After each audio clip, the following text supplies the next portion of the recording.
Assalamualaikum warahmatullahi wabarakatuh. Bayangkan suatu hari, engkau melakukan dosa, tapi tak terasa bersalah sedikit pun.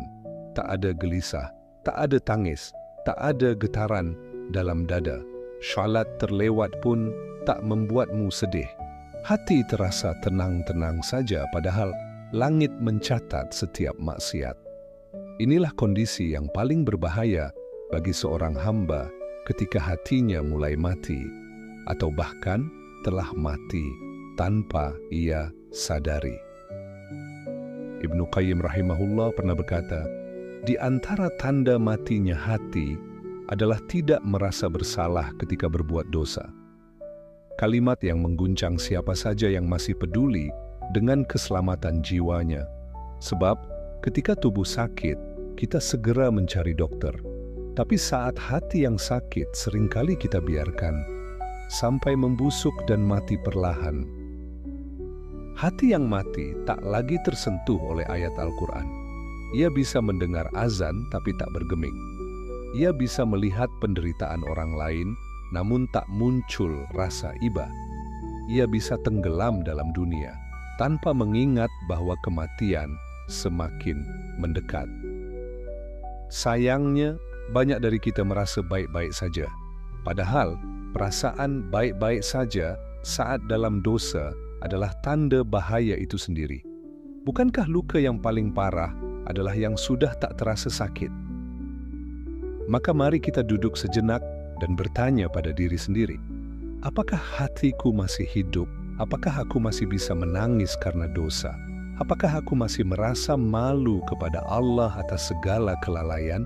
Karena tanda kehidupan hati bukanlah seberapa sering kita menang, tapi seberapa dalam kita merasa kehilangan hubungan dengan Allah.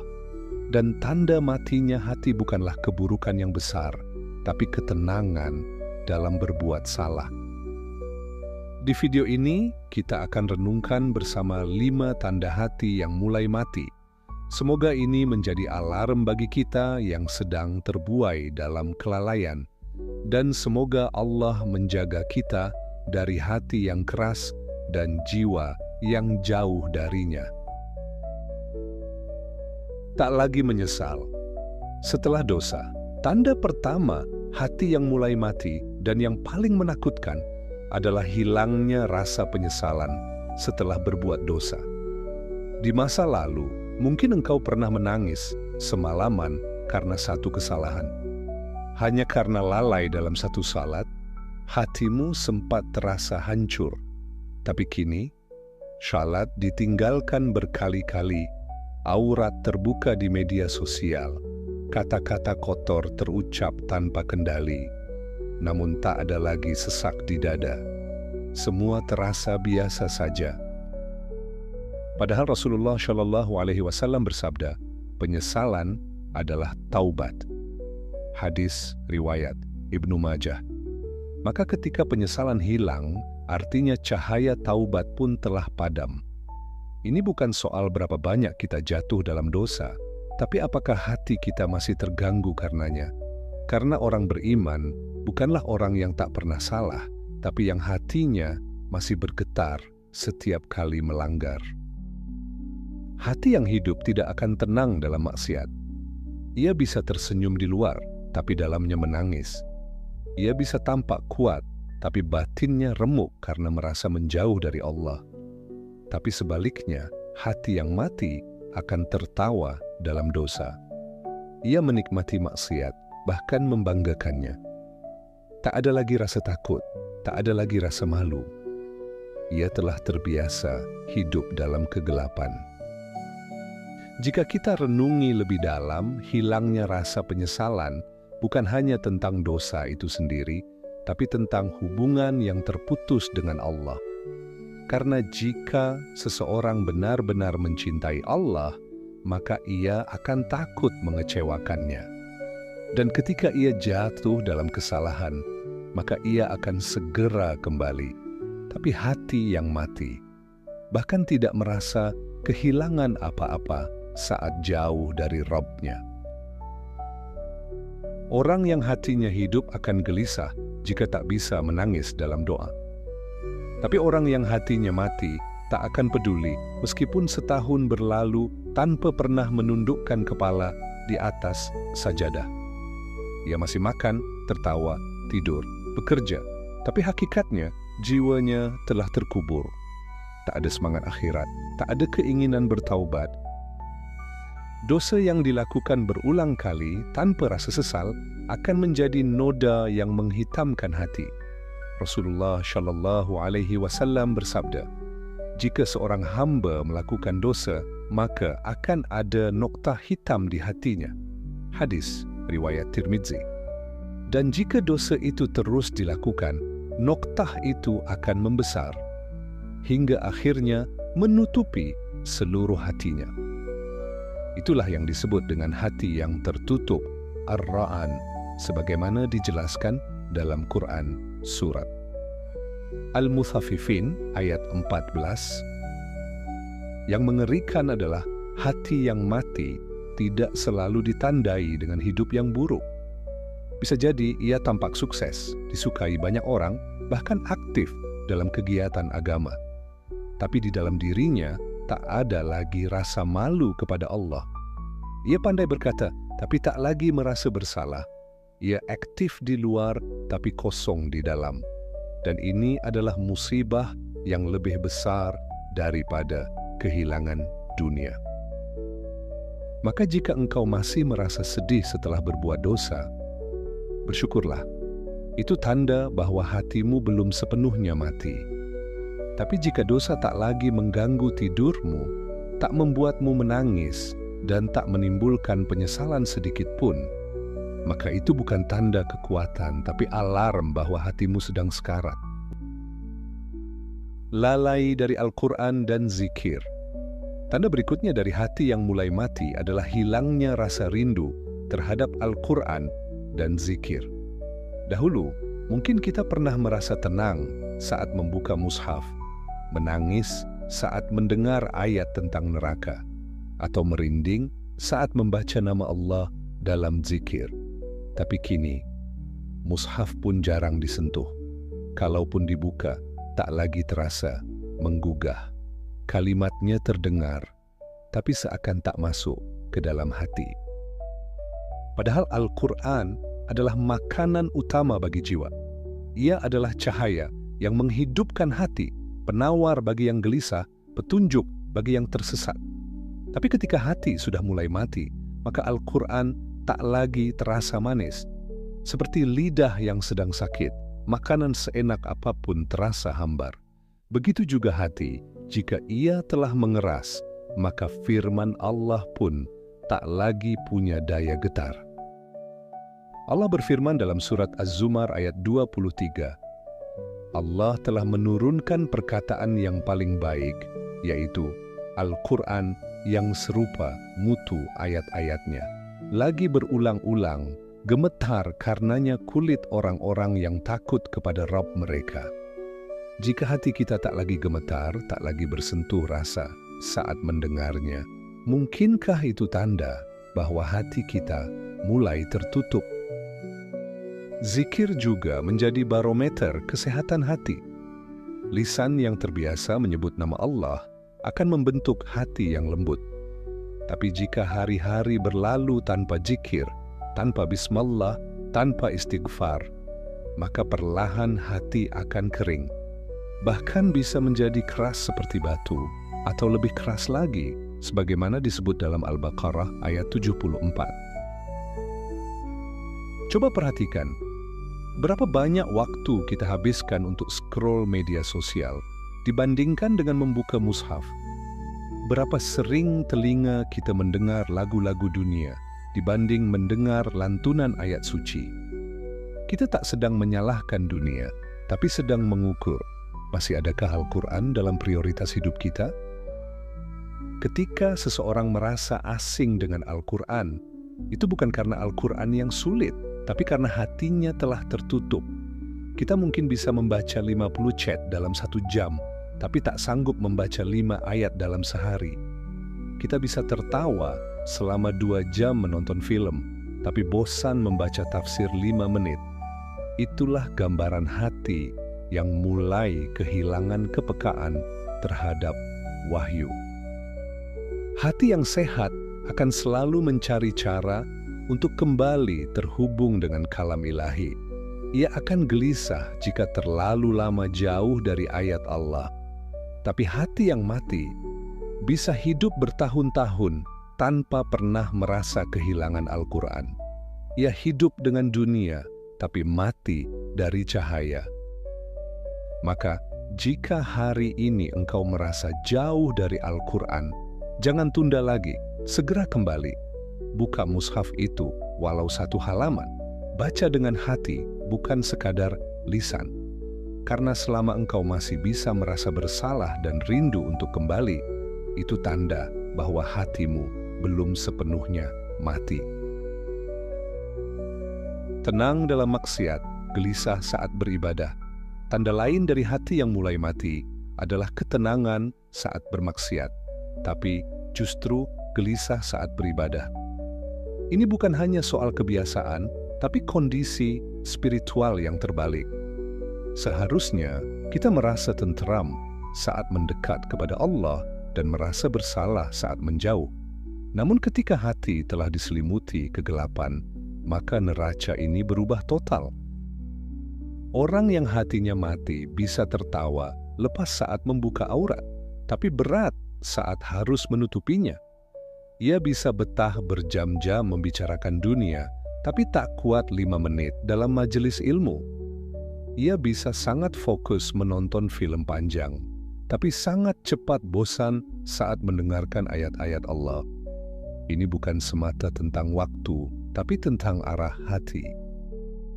Rasulullah Shallallahu Alaihi Wasallam bersabda, siapa yang merasa senang dengan amal baiknya dan sedih karena amal buruknya, maka ia adalah seorang mukmin. Hadis riwayat Tirmidzi. Tapi bagaimana jika kita justru merasakan sebaliknya? Senang dalam dosa dan berat saat harus taat? Mungkin saat itu kita perlu bertanya, apa yang sebenarnya telah mati di dalam diri kita? Salat menjadi beban, zikir menjadi rutinitas kosong, sedekah terasa rugi, puasa dianggap menyiksa, semua ibadah tak lagi punya rasa. Kita jalankan hanya karena formalitas atau karena malu kepada manusia. Tapi kepada Allah, kita tak lagi punya rasa malu. Padahal ibadah seharusnya menjadi tempat kita mengadu dan menemukan kedamaian sejati. Lebih jauh lagi, orang yang hatinya mulai mati justru akan merasa risih dengan orang-orang yang mengingatkan. Ia merasa tersinggung saat diajak taat, tapi tersenyum saat diajak maksiat. Ia nyaman dalam kelalaian, tapi merasa tertekan saat berada di lingkungan orang-orang saleh. Hatinya menjadi alergi terhadap kebaikan dan akrab dengan dosa. Inilah yang disebut oleh Al-Quran dalam surat Al-Baqarah ayat 7. Allah telah mengunci mati hati mereka. Karena ketika dosa dilakukan terus-menerus tanpa taubat, maka Allah akan mencabut rasa cinta terhadap ketaatan. Dan ketika seseorang tak lagi mencintai ibadah, berarti hatinya telah kehilangan arah. Tanda hati hidup bukan berarti selalu menangis saat beribadah, tapi merasa tenang, rindu, dan betah saat mendekat kepada Allah. Jika justru sebaliknya yang terjadi, yaitu kita merasa sempit saat harus taat dan justru lapang saat bermaksiat, maka itu adalah sinyal darurat bahwa hati sedang dalam bahaya besar. Maka jangan dibiarkan berlarut-larut. Jika salat terasa hambar, paksa dulu dirimu untuk tetap berdiri di hadapan Allah. Jika zikir terasa berat, mulai dengan istighfar pelan-pelan. Karena satu-satunya cara menyelamatkan hati adalah dengan memaksanya kembali mencintai kebaikan, meskipun berat di awal. Karena jika tidak dimulai sekarang, mungkin esok sudah terlambat. Takut dihina manusia, tapi tak takut dosa di hadapan Allah. Tanda lain dari hati yang mulai mati adalah rasa takut yang terbalik. Kita takut jika manusia mencela, tapi tak merasa gentar saat melanggar larangan Allah. Kita menjaga citra, menjaga penampilan, menjaga perkataan, hanya agar terlihat baik di mata manusia. Tapi di saat yang sama, kita mengabaikan bagaimana pandangan Allah terhadap kita. Kita jaga wajah di hadapan makhluk, tapi abai terhadap wajah kita di hadapan Pencipta. Lihatlah bagaimana kita bisa merasa malu jika terlihat orang lain sedang melakukan kesalahan kecil, tapi kita tak merasa apa-apa ketika Allah Maha melihat, menyaksikan kita berbuat maksiat siang dan malam. Kita menjaga rahasia kita dari manusia, tapi tak pernah menjaga rahasia itu dari Allah. Hati kita lebih takut pada manusia yang lemah daripada pada Rabb yang Maha Perkasa. Orang yang hatinya hidup akan lebih takut kepada pandangan Allah daripada ribuan pasang mata manusia. Ia mungkin jatuh dalam dosa, tapi segera bangkit karena malu kepada Rabb-Nya. Tapi ketika hati mati, rasa malu itu hilang. Yang dikejar hanyalah pengakuan manusia.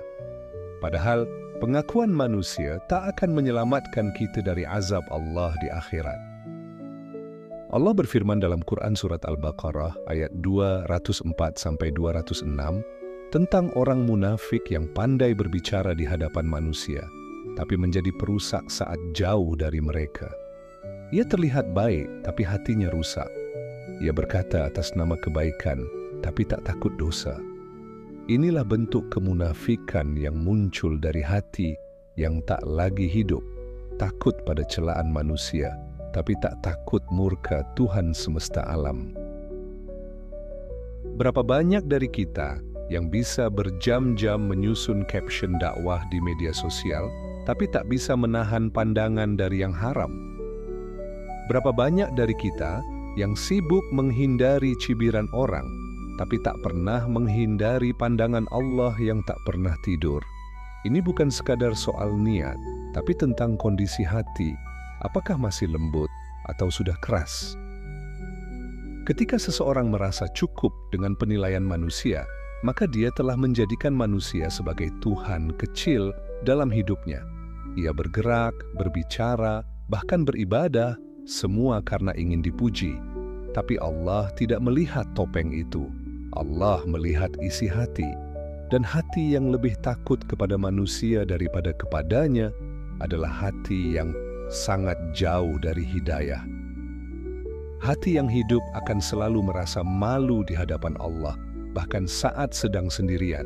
Tapi hati yang mati hanya akan merasa bersalah jika ada yang memergoki. Ia bukan takut kepada Allah, tapi takut ketahuan. Ia bukan takut dosa, tapi takut kehilangan reputasi. Inilah penyakit jiwa yang bisa merusak amal dan menghapus keberkahan hidup. Jika hari ini kita lebih peduli pada apa kata orang daripada apa kata Allah, itu adalah lampu merah bagi hati kita. Maka mari kita perbaiki mulai dari sekarang.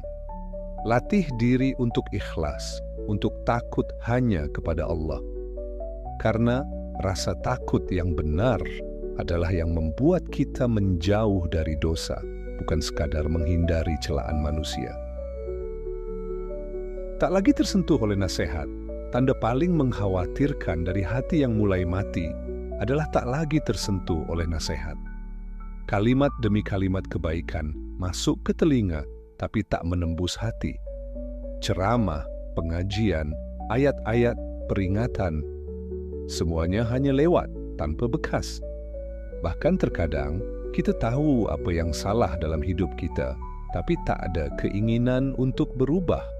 Kita tahu kebenaran, tapi tak merasa perlu untuk mendekatinya. Ibnul Jauzi rahimahullah pernah berkata, di antara hukuman dari sebuah dosa adalah hati yang tak lagi tersentuh oleh nasihat. Dulu mungkin kita menangis saat mendengar kisah akhirat atau merasa lemas saat disebutkan ayat tentang neraka. Tapi kini, hati kita tetap keras walau nasihat datang bertubi-tubi. Seolah ada tembok tebal yang menghalangi cahaya hidayah dari masuk ke dalamnya. Nasihat menjadi terasa membosankan. Peringatan dianggap sebagai gangguan. Orang yang mengajak kepada kebaikan malah dianggap sok suci. Bahkan lebih dari itu, banyak yang mulai membalikkan logika. Dosa dibela, maksiat dipoles dengan istilah estetika. Nasihat justru dicurigai sebagai ujaran kebencian. Itulah ciri orang yang hatinya telah tertutup rapat oleh debu kelalaian. Allah berfirman dalam Quran surat Al-Anfal ayat 2, sesungguhnya orang-orang yang beriman itu adalah mereka yang apabila disebut nama Allah, gemetarlah hati mereka. Tapi bagaimana jika hati kita sudah tak bergeming saat mendengar nama Allah, tak tersentuh saat mendengar ancaman akhirat, tak merasa bersalah walau telah lama menjauh dari jalannya? Hati yang sehat akan mudah luluh walau dengan satu kalimat nasihat. Tapi hati yang mati, diberi ribuan ayat pun tetap tak akan berubah. Bahkan bisa marah jika diperingatkan. Ini bukan soal siapa yang menyampaikan, tapi tentang apa yang masih tersisa di dalam hati kita. Apakah masih ada celah untuk hidayah? Ataukah semuanya telah tertutup oleh kesombongan dan cinta dunia? Nasihat adalah salah satu bentuk kasih sayang Allah yang diturunkan lewat manusia. Jika hati kita menolaknya, berarti kita sedang menolak cinta Allah. Dan ketika cinta Allah ditarik dari hati seorang hamba, maka itulah bencana paling besar dalam hidupnya, lebih besar dari kegagalan, kemiskinan, bahkan kematian. Maka jika hari ini masih ada satu dua nasihat yang menggugah, masih ada sebersit rasa bersalah setelah mendengar peringatan, jangan abaikan. Itu adalah tanda bahwa hati kita belum sepenuhnya mati. Tapi jika semua nasihat tak lagi berarti, maka bisa jadi Allah telah mengunci hati kita. Na'udzubillah min zalik. Mari buka kembali hati kita. Jangan tunggu besok, karena mungkin besok tak ada lagi getaran yang tersisa. Mumpung masih bisa menangis, mumpung masih bisa merasa. Sahabat yang dirahmati Allah, jika setelah semua yang kita bahas tadi, engkau mulai merasa ada yang salah, itu pertanda baik. Itu tanda bahwa hatimu belum benar-benar mati. Karena hati yang benar-benar mati tak akan peduli, tak akan mendengar, tak akan merasa. Ia akan menganggap semua ini hanya angin lalu. Tapi jika ada getaran, walau kecil, itulah cahaya iman yang masih menyala. Kita bukan sedang menyudutkan, bukan sedang menghakimi, tapi kita sedang mengingatkan karena terlalu banyak orang yang hidup, tapi sebenarnya mati. Mereka tertawa, beraktivitas, sukses di dunia, tapi hati mereka telah kosong. Tak ada lagi hubungan dengan Allah, dan mereka tak merasa itu sebagai sebuah kehilangan, padahal itulah kehampaan terbesar dalam hidup manusia. Coba tanyakan kembali pada diri sendiri, kapan terakhir kali aku menangis karena dosa? Kapan terakhir kali aku gemetar membaca ayat-ayat Allah? Kapan terakhir kali aku merasa malu kepadanya? Jika kita tak bisa menjawabnya, maka inilah saatnya untuk kembali menyalakan cahaya yang mulai padam, kembali melembutkan hati yang mulai keras, kembali kepada Allah yang Maha menerima taubat. Allah tidak menutup pintu, bahkan untuk hati yang paling keras sekalipun. Sebesar apapun dosa kita, selama kita masih hidup, masih ada harapan, tapi jangan menunggu terlalu lama. Karena hati yang dibiarkan dalam gelap, lama-lama akan lupa caranya kembali. Dan ketika ajal datang, kita tak bisa meminta waktu tambahan hanya untuk memperbaiki yang selama ini kita abaikan. Bertaubatlah walau jatuh lagi nanti. Menangislah walau besok mungkin tergelincir lagi. Bangkitlah walau hari ini merasa lemah. Karena Allah tak menuntut kesempurnaan kita. Yang Allah ingin lihat adalah usaha kita untuk terus hidupkan hati ini, agar ia bisa kembali mencintainya, merindukannya, dan takut untuk jauh darinya. Jangan biarkan dunia mencuri hatimu sepenuhnya, karena jika hatimu hanya untuk dunia, maka ia akan rusak. Tapi jika hatimu untuk Allah, maka dunia pun akan tunduk padamu. Hidup ini terlalu singkat untuk dijalani dengan hati yang mati. Hati yang mati tidak akan pernah bahagia, meskipun dikelilingi semua kenikmatan. Hari ini, ambillah wudhu, duduklah sebentar. Bicaralah dengan Allah, tak perlu kata-kata indah. Cukup jujur dari hati. Katakan bahwa kau ingin kembali. Minta agar Dia membersihkan kembali hatimu. Karena hati yang bersih bukanlah hati yang tak pernah jatuh, tapi hati yang selalu kembali setiap kali jatuh. Jika video ini menyentuh hatimu, walau hanya sedikit, jangan simpan sendiri. Bagikan ke temanmu yang kau sayangi, karena bisa jadi itulah bentuk kasih sayangmu kepadanya. Klik tombol like, subscribe, dan aktifkan lonceng notifikasi agar kamu tak ketinggalan video-video refleksi jiwa lainnya. Tulis di kolom komentar, "Ya Allah, jangan matikan hatiku sebelum Engkau ampuni dosaku." Wassalamualaikum warahmatullahi wabarakatuh.